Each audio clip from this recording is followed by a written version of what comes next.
Welcome. Thank you for watching this video today as we are continuing our series in Daniel. And I just want to say, hey, if you were suffered some damage or need some help with debris or whatever left from the storm that ripped through here a week and a half ago, please feel free to contact us and let us see if we can't help you out.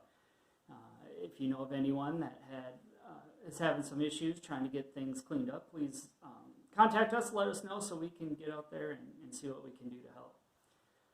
Daniel chapter 8 is another vision from Daniel. Last week we dove into Daniel chapter 7, taking a look at Daniel's first vision, and we discussed at length what was going on there. And in chapter 8 we have another vision from Daniel given to him by God. And this vision's a little bit different but very similar. And the way I see it is that this is the same scenario that was going on before, just a little bit more detail on of what's going on. So, of the two kingdoms that we're going to take a look at here in just a second. But as a background here, we have Daniel in chapter 7 giving the vision with the four kingdoms, which then also echoed the visions that Nebuchadnezzar had in chapter 2 of Daniel, and then these kingdoms that come. And the main point that I want us to take into heart and consideration and understand is that God is in control. That's what these visions were. They gave comfort to Daniel, knowing that Daniel and the situation he was in, and the kingdoms that were up and down and upheaval, and what was about to come, and Daniel wondering when Jerusalem was going to be restored, when was it going to be where God's people could go back to Jerusalem and worship God freely. And so he's in the midst of all this, and God gives him a vision explaining what's going to happen, the kingdoms that are going to reign, and everything that's going on. And it gives comfort to Daniel. Daniel, he freaks out a bit after seeing the visions, and he's terrified by what he sees, but it gives him comfort as well, as he knows that God's kingdom lasts forever. And he doesn't have to worry about God's kingdom never being reestablished. And he is given confidence in that, and knows that God's protection is there. And he can trust God. And he faithfully does that throughout his life as he continues to serve king after king. And he continually uses his gifts that God has blessed him with in order to show the kings and rulers who God is. And remember, we talked about his reputation going before him as he proclaimed God and his faithfulness to him, even in the midst of facing sure death. So chapter 8, another vision, continues after a couple years after Daniel had his first vision. We're still in the reign of Belshazzar. It starts off with during the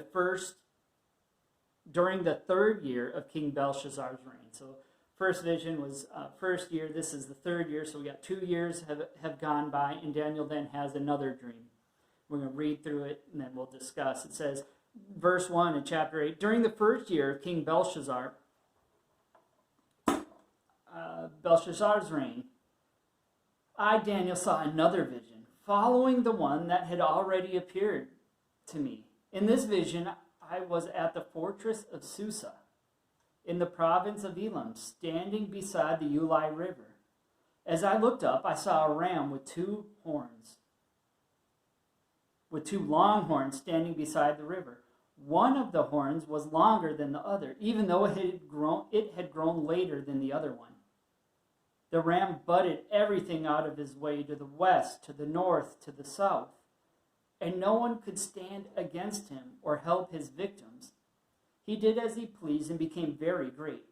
While I was watching, suddenly a male goat appeared from the west, crossing the land so swiftly that he didn't even touch the ground.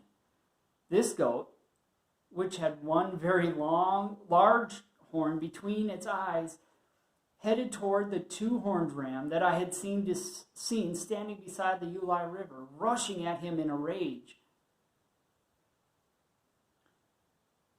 The goat charged furiously at the ram and struck him, breaking off both of his horns. Now the ram was helpless and the goat knocked him down and trampled him.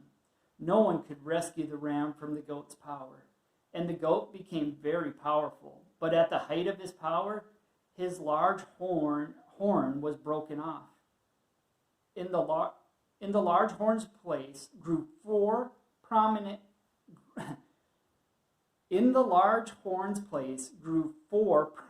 horns pointing in the four directions of the earth. Then from one of the prominent horns came a small horn whose power grew very great. It extended toward the south and the east and toward the glorious land of Israel. Its power reached to the heavens, where it attacked the heavenly army, throwing some of the heavenly beings and some of the stars to the ground and trampling them. It even challenged the commander of heaven's army by canceling the daily sacrifices offered to him and by destroying his temple. The army of heaven was restrained from responding to this rebellion. So the daily sacrifice was halted and the truth was overthrown. The horn succeeded in everything it did. Then I heard two holy ones talking to each other. One of them asked, "How long will the events of this vision last? How long will the rebellion that causes desecration stop the daily sacrifices? How long will the temple of heaven's army be trampled on?" The other replied, "It will take 2,300 evenings and mornings. Then the temple will be made right again." As I, Daniel, was trying to understand the meaning of this vision, someone who looked like a man stood in front of me, and I heard a human voice calling out from the Ulai River, "Gabriel, tell this man the meaning of his vision." As Gabriel approached the place where I was standing, I became so terrified that I fell with my face to the ground. "Son of man," he said, "you must understand the events you have seen in your vision related to the time of the end." While he was speaking, I fainted and lay there with my face to the ground. But Gabriel roused me and touched and helped me to my feet. Then he said, "I'm here to tell you what will happen later in the time of wrath. What you have seen pertains to the very end. The two-horned ram represents the kings of Media and Persia. The shaggy male goat represents the king of Greece. And the large horn between his eyes represents the first king of the Greek Empire. The four prominent horns that replace the one large horn shows that the Greek Empire will break into four kingdoms, but none as great as the first. At the end of their rule, when their sin is at its height, a fierce king, a master of intrigue, will rise to power. He will become very strong, but not by his own power. He will cause a shocking amount of destruction and succeed in everything he does. He will destroy powerful leaders and devastate the holy people. He will be a master of deception, will become arrogant. He will destroy many without warning. He will even take on the prince of princes in battle. But he will be overtaken, though not by human power. This vision about the 2,300 evenings and mornings is true, but none of these things will happen for a long time.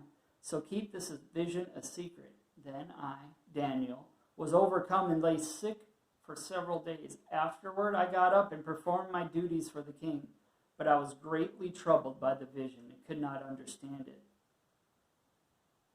So Daniel's vision here starts off with Daniel was in the province of Elam in Susa, and near the Ulai River.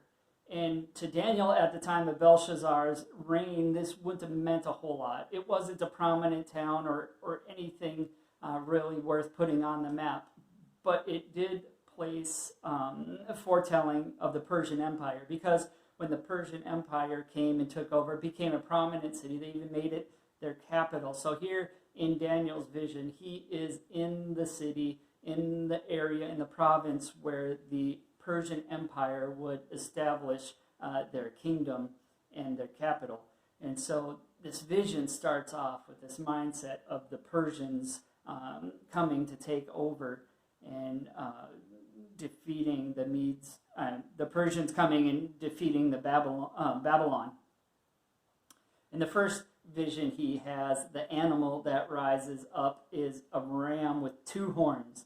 And it says that this two horns, one of them was longer than the other, even though the second one started growing later than the first one.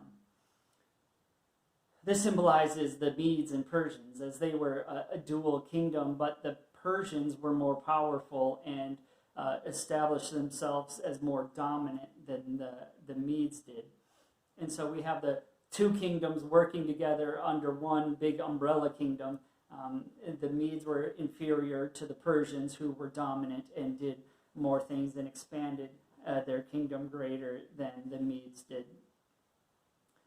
And it grew west and north and south, every direction except from the east. And this is exactly what the Persians and the Medes did, expanding in every direction out to the west and to the north and to the south.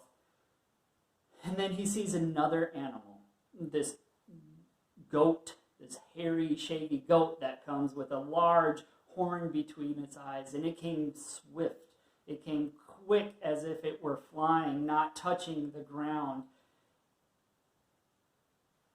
And Gabriel tells Daniel that this symbolizes the Greek Empire.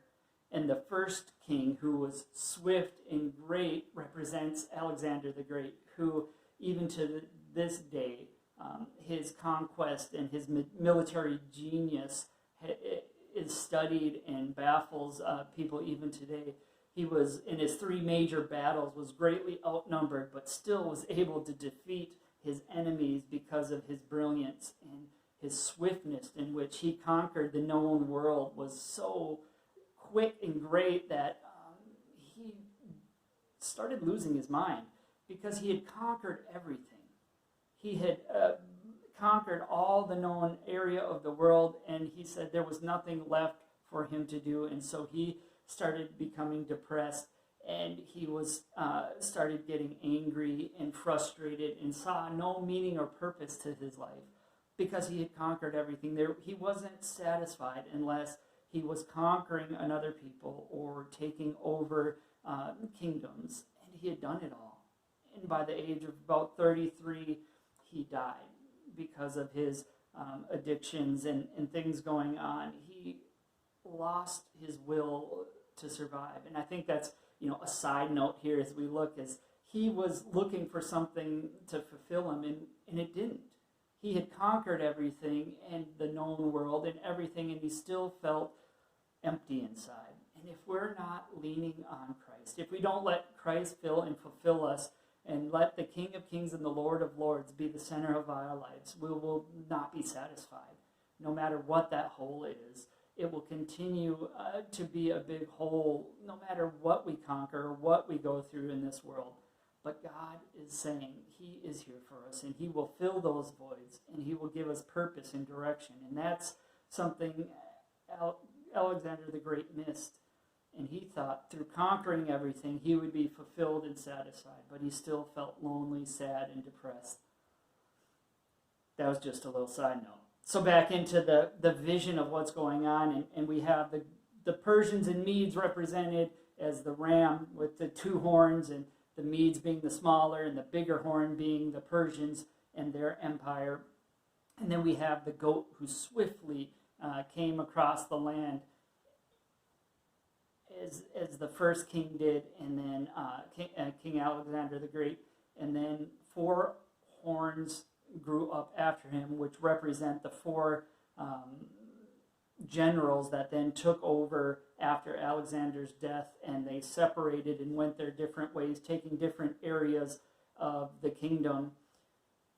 And then we get to the most talked about part of Daniel chapter 8, the little horn. It's funny, the littlest horn gets the most attention. Must be like the squeaky wheel gets the grease. So here's this little horn. And it baffles Daniel. He's not understanding, and it troubles him. And this little horn grows up out of one of the other horns, And it's very arrogant. It's very powerful. It attacks God directly. It attacks God's people. It causes desecration of the temple and challenges God. A lot of scholars point to this as Antiochus Epiphanes, and he ruled from 175 to 164 BC. And he was an evil man. He was very determined to make everything around him, anything he was a part of, very Greek. He strongly clinged on to the Greek ideals, the Greek gods, and the Greek way of life, and he was forcing everyone in his path to conform to these. And he was so arrogant and so full of himself that his name that he gave himself actually means God manifest. So he's saying that, I'm going to name myself and it's going to be God man because I am God. So he was so arrogant and so proudful that he was boasted, and even his name means I'm a God man, that God has come down and lived in me. And he strongly opposed the Jews. Well, why? Because the Jews had a God they believed in. They had Yahweh, the God of God, the King of Kings, the Lord of Lords, and they strictly followed after him. And here, Antiochus Epiphanes is trying to establish these Greek gods and this Greek way of life, and it directly opposed the Jews and their religion and their way of life and their serving of Yahweh.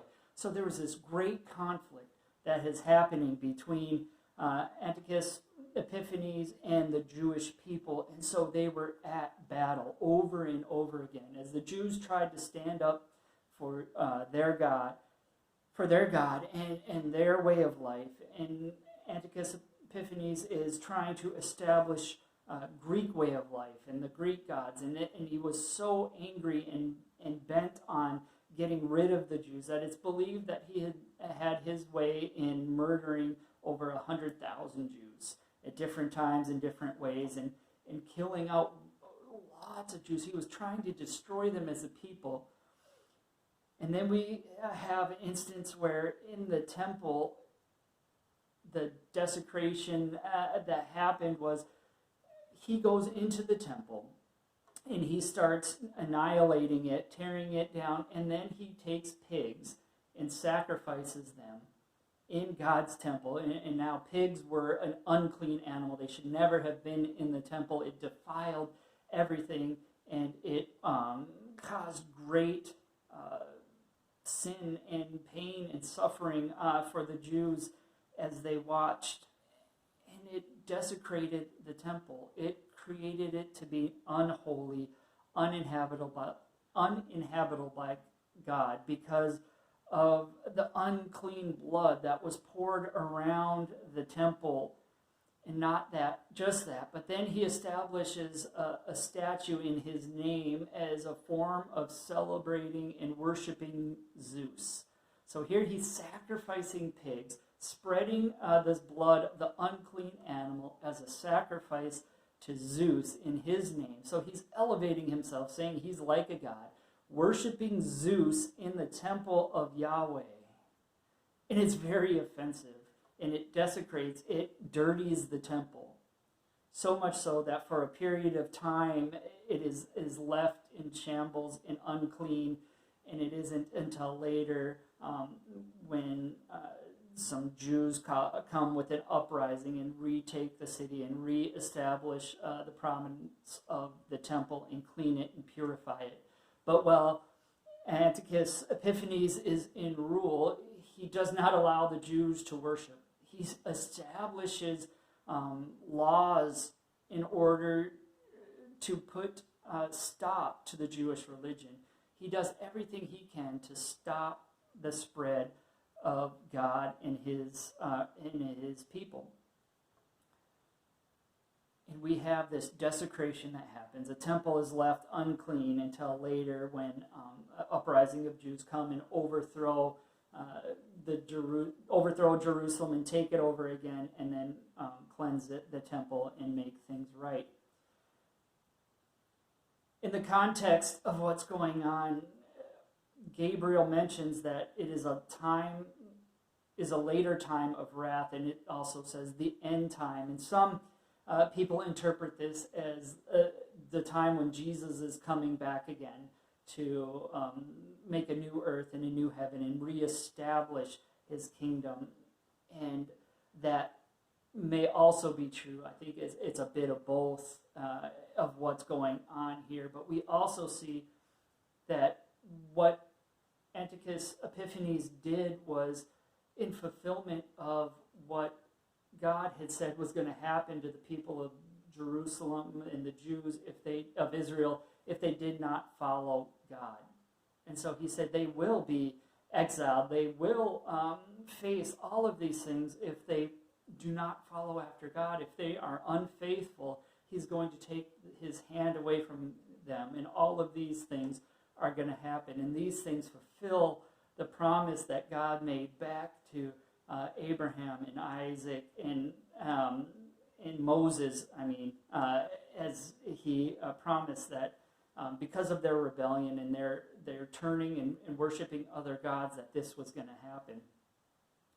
But remember that God had established in chapter 7 that his kingdom will reign forever.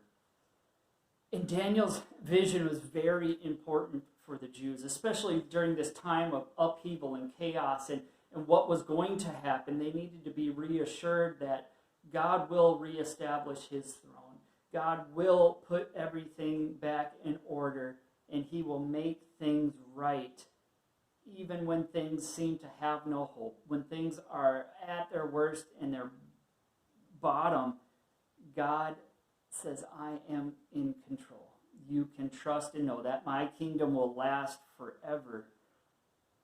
And so they could find peace as they look forward to this kingdom that is going to be established. The thing is, when Jesus came, they missed. They were looking for this kingdom of Jerusalem in a physical sense to be reestablished, but God had established a kingdom that will last forever, a spiritual kingdom where Jesus comes and he fulfills all the prophecies. He establishes a kingdom that lasts forever. And that's the God that we serve. We serve a God that has the kingdom of eternity in his hands, and he offers that to us through Jesus Christ. And it's through his death and his resurrection that we become citizens of a kingdom that lasts forever. And then with that good news, we're to tell others. We are to invite others into that kingdom, just as Daniel did. Even though he was terrified, he was celebrating and knowing that God's kingdom lasts forever. No matter what the circumstances around us, no matter the kingdoms here of the earth, we know they are not going to succeed. We know that God's kingdom is eternal, and that's the only kingdom that matters. So our focus as God's people needs to be on a kingdom that lasts forever. And how